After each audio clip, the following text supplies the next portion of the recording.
వారితో పాడుకోగలుగుతున్నాడు, వారితో ఆటలాడుకోగలుగుతున్నాడు, గడపగలుగుతున్నాడు. ఎంత శ్రమ పడుతున్నాడో, ఎంత కష్టపడుతున్నాడో. సాయంత్రం ఇంటికి వచ్చిన తర్వాత వారిని చూడగానే ఆ కండలు కరిగిపోయాయి, వీపంతా వాచిపోయింది, చేతులు బొబ్బలెక్కాయి. వాటన్నిటిని మరిచిపోయి వంగలేని నడుమును వంచుకుంటూ తన కుమారుడిని అల్లారు ముద్దుగా పెంచుకుంటున్న పిల్లలను చక్కగా ఎత్తుకొని బాధలను మరచిపోతున్న ప్రేమామయుడు తండ్రి ఎంత చక్కగా నువ్వు చూసుకుంటున్నాడు. చాలా చక్కగా ప్రేమిస్తున్నాడు. వీరికి కూడా ఆయన మీద ప్రేమ పెరుగుతుంది, చాలా చాలా ప్రేమ పెరుగుతుంది. ఒకరి మీద ఒకరికి ఇష్టత పెరిగిపోయింది. ఇప్పుడు ఆ పిల్లలు తండ్రి ముఖం చూడలేకపోతే ఉండలేకపోతున్నారు. నాన్న నాన్న నాన్న. భార్య కూడా తన భర్తను గూర్చి నిరంతరం ఆలోచిస్తూనే ఉంది. ఇంకా నేనేమో చేస్తే నా భర్త నన్ను ఇంకా ప్రేమిస్తాడని నిరంతరము లోబడడానికి ప్రయత్నిస్తూ ఉంది. ఎంత చక్కనైన కుటుంబం!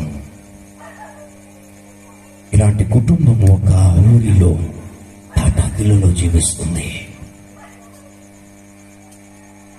ఈ గ్రామానికి కిట్టనివాడు, ఈ గ్రామం అంటే పడనివాడు, ఈ గ్రామంలో ఉన్న, ఈ కుటుంబంలో ఉన్న, చుట్టుపక్కల కుటుంబాలలో ఉన్న మంచితనాన్ని సహించలేనివాడు తెలియకుండా రాత్రిపూట ఒక ఇంటి మీద నిప్పు వేసి వెళ్ళిపోయాడు. ఒక ఇల్లు కాలిపోతుంది, ఇళ్ళు కాలిపోతున్నాయి. ఒకదాని తర్వాత ఒకటి ఎలిగిపోతా ఉంది.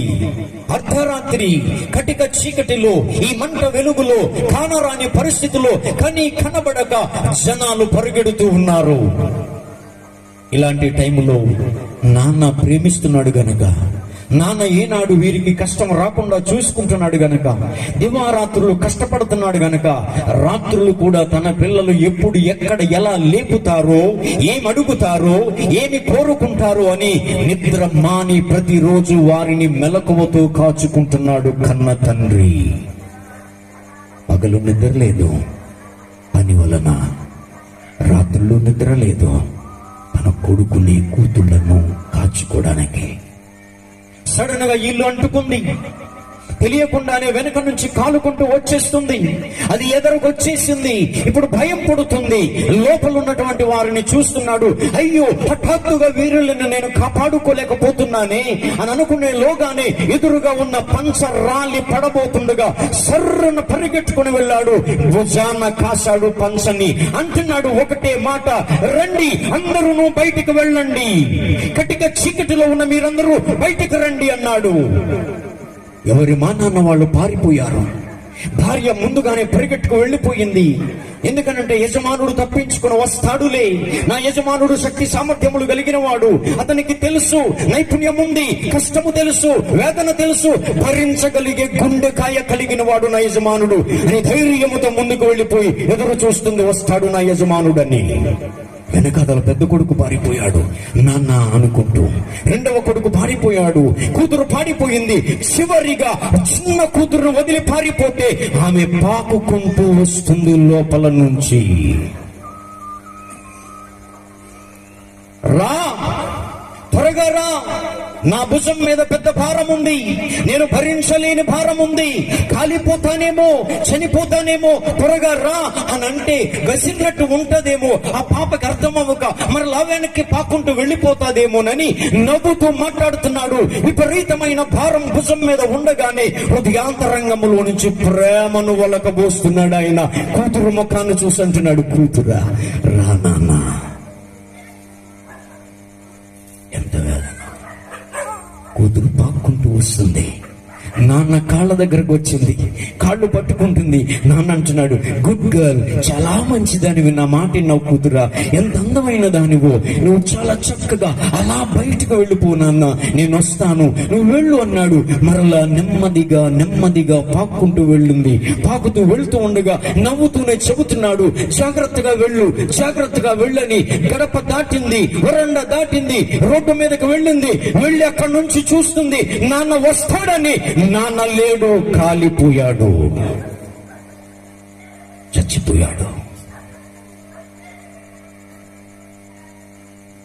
భార్య గుండెకాయ పగిలిపోయింది, కొడుకు గుండెకాయ పగిలిపోయింది, కూతురు గుండెకాయ పగిలిపోయింది. చిన్న కూతురు నాన్న అని ఏడుస్తూ ఎదురు చూస్తుంది. నా దగ్గరకు వస్తాడు, మరలా నన్ను ఎత్తుకుంటాడు, మరలా నన్ను ముద్దాడుతాడు, తన భుజాల మీద కూర్చోబెట్టుకుని ఊడంతా తిప్పుతాడు మా నాన్న అని అనుకుంటుంది. నాన్న లేడు, నాన్న లేడు. మరలా ఈ నాన్నను చూడాలి కూతురు, మరలా ఈ నాన్నను చూడాలి కూతురు, మరలా ఈ నాన్నని చూడాలి పెద్ద కొడుకు. ఈ నాన్నతో కలిసి ఉండాలి. ఆ రోజే సంతోషం, ఆ రోజే ఆనందం, ఆ రోజే పండగ. అది ఈ రోజే. యేసుక్రీస్తు ఏ హృదయం అయితే యేసు ఇక్కడ లేడు, ఆయన వెళ్ళిపోయాడు, ఆయన మాట ఇంకా బతికే ఉంది. రా కూతురా, రా కూతురా. ఈ రాత్రి నేను పిలుస్తున్నాడు, ఈ రాత్రి నేను పిలుస్తున్నాడు. రా కొడుకా, ఈ రాత్రి నేను పిలుస్తున్నాడు. రా కూతురా. నీ వెళ్ళిపోయినటువంటి తండ్రి పరలోకములో నుంచి వెళ్ళితే క్రిస్మస్, మనసు మారితే క్రిస్మస్, పాపాన్ని వదిలే పరిశుద్ధుడు పిలుపు గ్రహిస్తే క్రిస్మస్. అప్పుడే నిత్య ఆనందం. ఆ నాన్న ఎత్తుకోవడానికి అక్కడ సిద్ధంగా ఉన్నాడు. మారు మనసు పొందండి, యేసయ్యను అంగీకరించండి, హృదయంలోకి నిజంగా పిలవండి. ఏదో చేస్తే ఏదో ఇస్తాడని కాదు, ఆయన మాట వింటే ఎత్తుకుంటాడని. ఆ రోజే నిత్య సంతోషం.